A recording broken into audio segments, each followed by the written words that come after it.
Қайырлы ақшамлар, бүгін Қырым ышғалының 712 күні эфирде заман студияда сілерімен Шевкет Аматулаев селямлайым. Авдет газетасыны қапата білелер. Газетаның электрон адресіне прокуратураға тарихи илімлер доктора Рустем Хайли тарафындан берілген шикаятның копиясыны йоллағанлар. Хайли өз шикаятінде Авдетнің сайфелеріні огреніп қапатмаға талап еті. Санки газета 4 ел евелісі Хайлинің мақалесіні дигер инсан ады түбінде басқан. Белли ки Авдет апрель айындан өз ішіні тоқтатмаға мечбур олды. АТР медиа холдингіне кірген матбуатлар кебі Русия қайдындан кечіп оламады. Шымды о онлайн шекілді чықаве тек бин нұқсада газетасыны бастыра біле.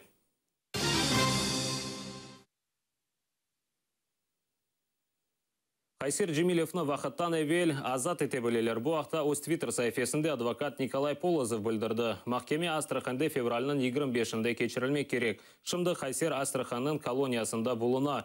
Русия оны Украинаға кечірмеге рет етті. Кечкен сене инсан ақлары бойынша Авропа махкемесі Хайсирны азат етмеге қарар шығарды. Русия есе бұл қарарға құлақ асмады.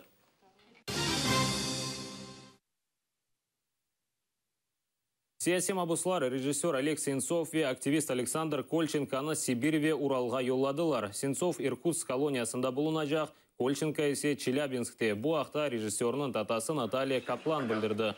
Кечкен сене Ростов-на-Дону Арби махкемесі Сенцовқа 20 ел апс жезасыны белгіледі, Кольченкаға есе 10 ел. Оларны террористик тешкілятының тізілгенде қабатлайлар.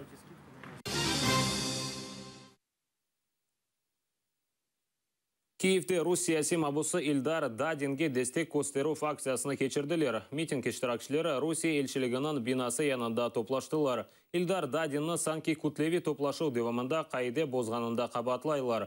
Махкеме оңа 3 ел апс жезасына белгіледі. Активист өзіні қабатлы кебі көрмей.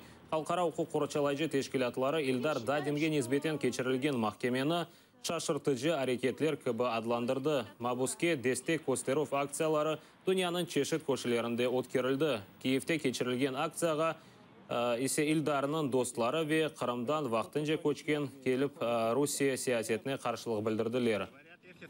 Ильдара я знала лично, мы вместе с ним участвовали в акциях, вместе клеили листовки.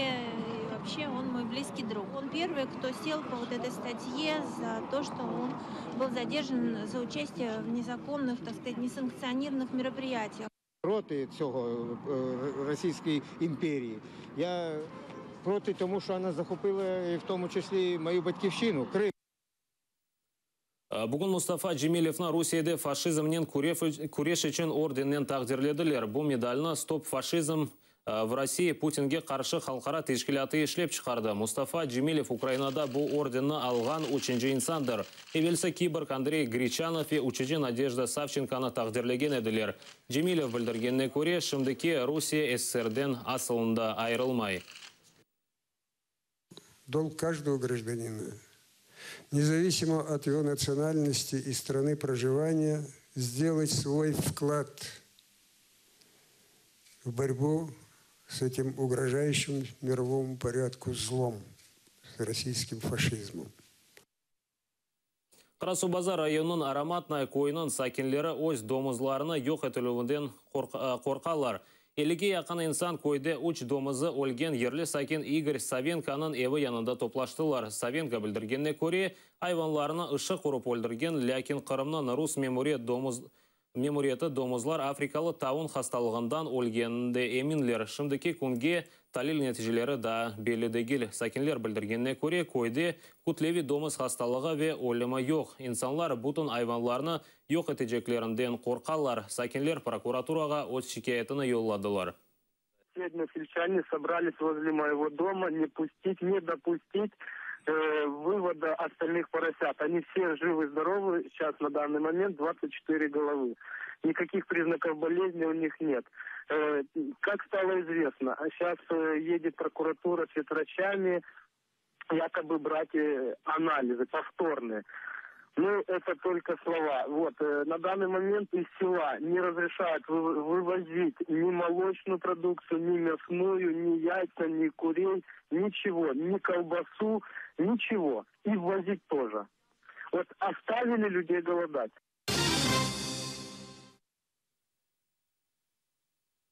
Херсон шерінде есе Меджлис темсілжілігі янында патлав юзберді тапсилатлы жамғыбермаз Гульсум Халилова екееті.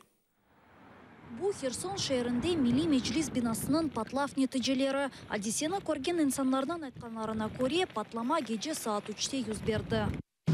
Здесь она попала вот сюда, именно в это помещение. К счастью, что она попала именно сюда на пол. Большого урона не принесла. Раздробила двери.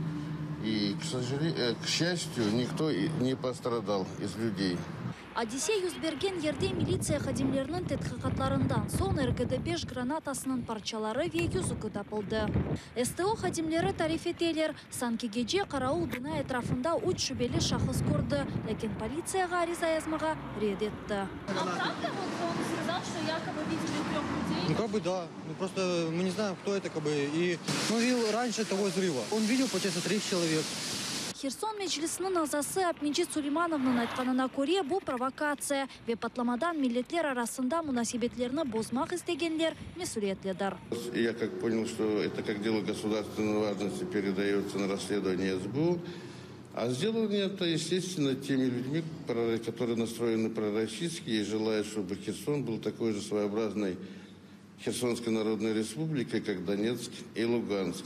Россия прекрасно понимает, что у нее сегодня очень тяжелое экономическое положение, и нужно при помощи тех людей, которые находятся на Херсонщине, пророссийски настроены, сделать какой-то саботаж, создать нервозную ситуацию. Бу Одиссе бойынша эпосы малюматларны полиция хадимлері қавсызлық қызметлеріне yoladылар. Анда камераға изаат бермеге редетілді, ләкин білдіргенлеріне көре текіқат девам ете. Гульсум Халилова, Асан Иминов, Заман, АТР. Қырымда Башмаки адлы Айдут бірлешмесінің ел басшыларына яқаладылар. Николай Кожухар ве Александр Данильченканы айдутлық ве ең азындан 8 инсанның өлдіруінде қабатлайлар. Башмаки 90-шы сенелері ярмадада олған айдут бірлешмелерінден бірі еді. Екіншісі Сейлем Шымдыке Қырымнан Рус башлығы Аксенов бірлешме азасы еді. О вақыт оның лағабы Гоблин еді, ләкин о айдут бірлешмесіне алақасы олғанны рет ете.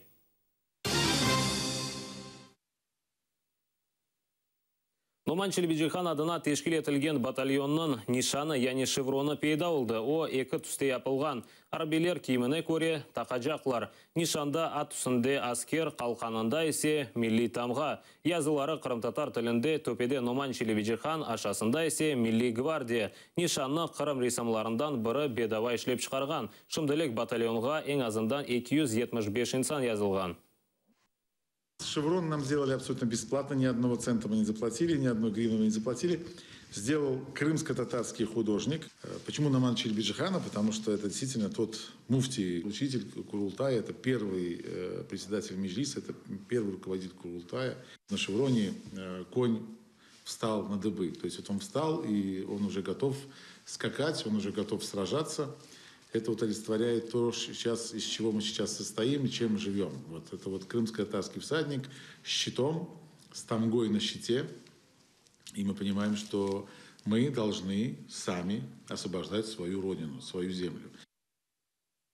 Меджлис мектеп талебелер арасында Номан Челебеджихан адына ант еткенмен конкурсыны илян етті. Ярыш 2 номинацияда өткерілежек. Бірінші Номан Челебеджиханның шиырлерінің ezberden оқылмасы, Номан Челебеджиханға бағышланған дигер язжыларының шиырлерінің ezberden айтылмасы, яда ватан перверлік шиырлерінің seçmek мүмкін olacak. Екінші номинация Челебеджиханның өмірі, сияси, дини ве ebedi фаалиеті ақында презентация hazırlamaqtır. Yarışta iştirakçılarını 2 группаға бөлежеклер. Бірінші группада 5-8 сынып талебелері, екінші группада 9-11 сынып талебелері iştirak етебілежеклер. Сайлав басамағы февралінің 20-не қадар девам етежек, финал ise Ахмеджетте февралінің 23-нде өткерілежек.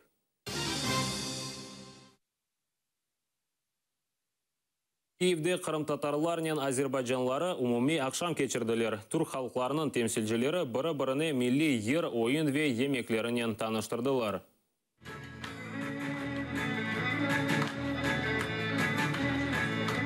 Қырым-татарлар тымты милли ойыны тақдим етелер. Азербайджанлылар есе сейгіжілімге өз милли ойыны көстерелер.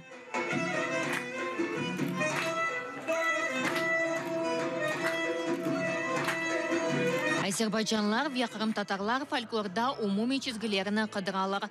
Яшлар терджимансыз бірі-біріні енгілернен анлайлар. Я хотел бы вообще побыть в Крыму, увидеть, как там вообще, какая там история. Это исторические такие моменты очень важны для нас, и я считаю, что нам нужно как можно чаще организовывать такие мероприятия, чтобы мы, люди узнавали, и мы могли потом передавать нашим светлому будущему. Азербайджанлар чайнен селялер, Кырым татарлар ise аняневи оларар кавенен. Земаневи тарихның сейфелерінде кедерлі вақияларны хатырладылар. Бенлернен азербайджанлар ватанын бір қысымы Нагорный Карабахны жойдылар. Оны эрменлер запт етті. Кырым татарлар ise Ярмадада ишғалжелерінің басқы асында яшағанларыны икәйе еттілер. Они поддерживают, они не признают аннексию Крыма Российской Федерации. Для нас это очень важный шаг. Мы планируем все тюркские народы в Украине объединить и вместе развиваться, вместе развивать нашу страну. Оккупация Крыма, эта тема нам крайне близка. Для нас это эффект дежавю, потому что на сегодняшний день 20% территории Азербайджана находится под оккупацией. Мы уже нацелены на то, чтобы проводить совместные проекты, чтобы информировать общественность, не только украинскую, потому что эта тема тут понятна, да? Информировать мировую общественность об этих случаях, об этих трагедиях. Эрберенсан эйеті сұратларнен қайтты. Азербайджанлар, Кырым татарларнен, милли емеклернен авышып, евге қайттылар. Эльвина Сидулаева, Кристина Лизаков ve Эльвир Сагерман. Zaman АТР. Жамала 1944 адлы ерінен Евровидение 2016 ярышының бірінші басамағында ғалип шықты. Ерже эм жюри азалары эмде серджілерінің ең yüksek бағасыны қазанды. Жамаланен берабер финалға Хардкис ве Брунетте Шуд Блонс тақымлары кечтілер. Невбетеки ярым финал февралінің 13-інде кечірілежек. 6 инсан есе февралінің 21-інде финалда иштирак етежеклер. Евровидение 2016 ярышы бұл сене Исфечияда өткерілежек.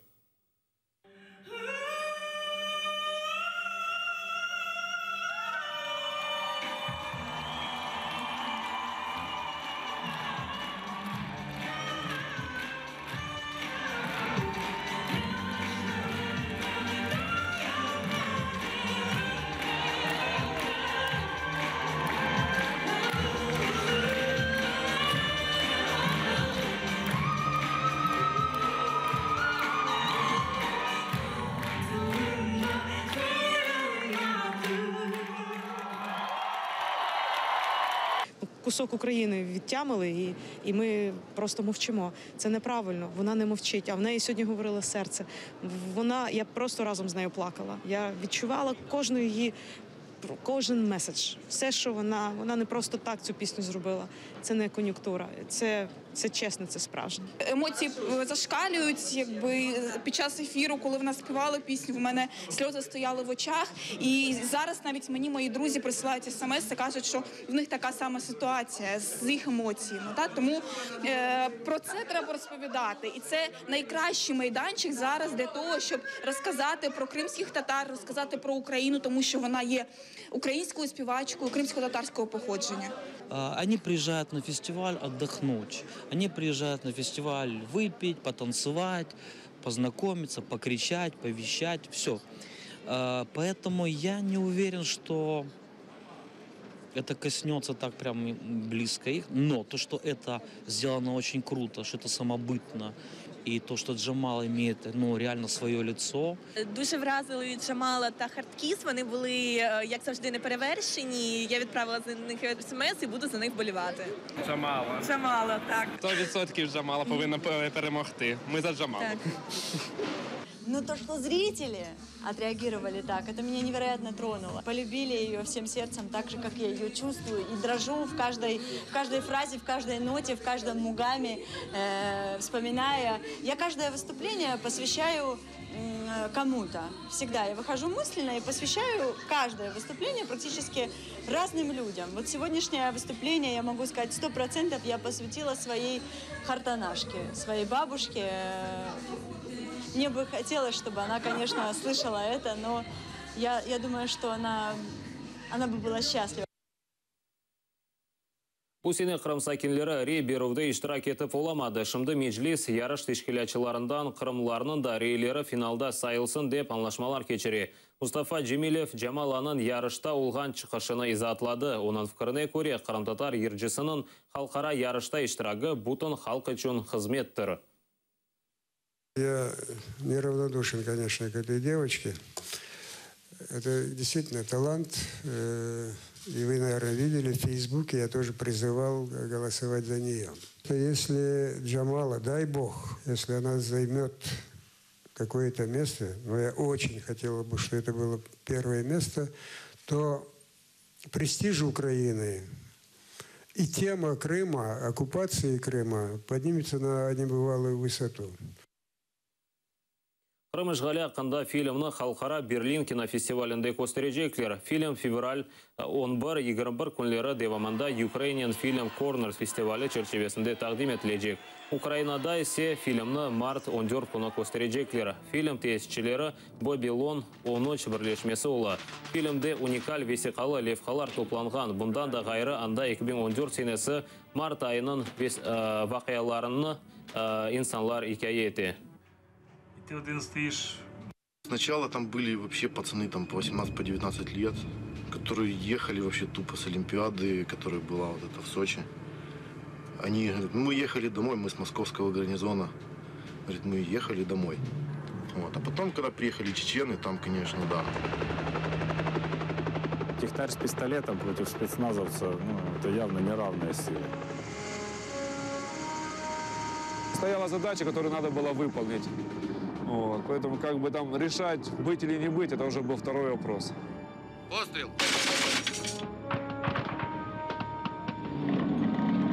Реально, знаете, как трагедия жизненная, когда ты увидел все за 20 дней. Увидел цену деньгам, увидел цену дружбе.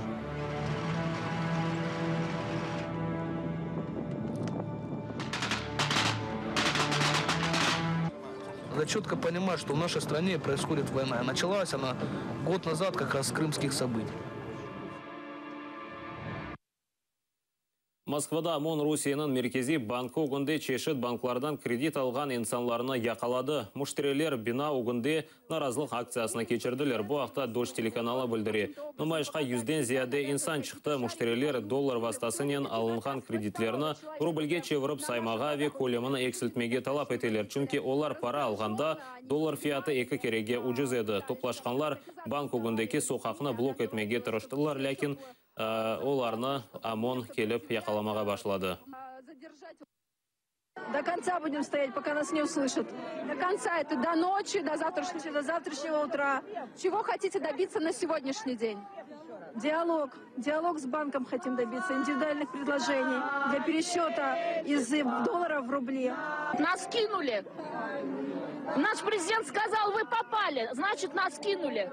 Не боятся ли они этого подкрепления и будут ли они стоять здесь до конца? Но, как вы видите, это бесполезно, потому что...